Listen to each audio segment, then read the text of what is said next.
This is the VOA Special English Education Report. College enrollment has reached an all-time high in the United States. About 40% of all 18 to 24-year-olds, or almost 11.5 million, were in school in October of last year. A new report says both numbers are record highs. Richard Fry at the Pew Research Center points to a number of reasons. He says the number of young adults who have finished high school is also now at a record all-time high. Almost 85% of America's young adults have finished high school. Another reason for the enrollment increase, the recession. The unemployment rate reached a 26-year high in October. The economic downturn has hit young adults especially hard. Richard Fry says their job holding rate is almost at the lowest point in nearly 50 years.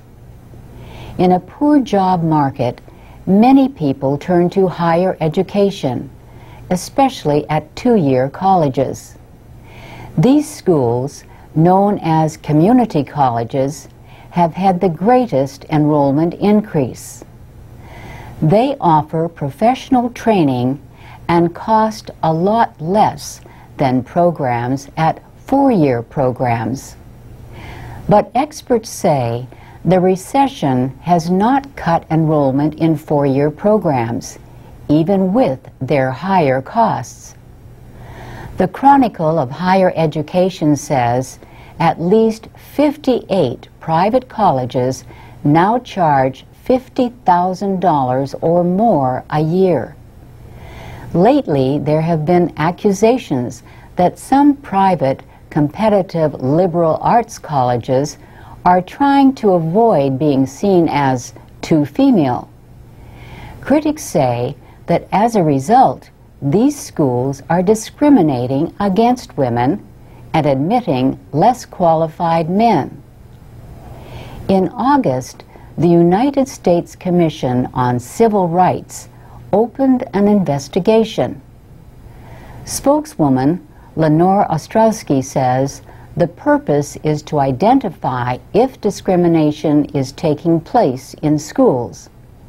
But she adds that there may be lots of reasons why more women apply to colleges and why colleges admit more women.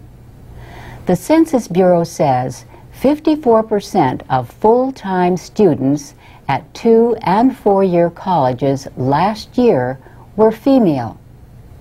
Federal law bars sex discrimination at any school that receives federal money. Most schools do in one way or another. However, the law does not bar sex discrimination in admissions at private undergraduate schools, only public ones. The Commission does not have enforcement powers, but it can suggest changes in the law.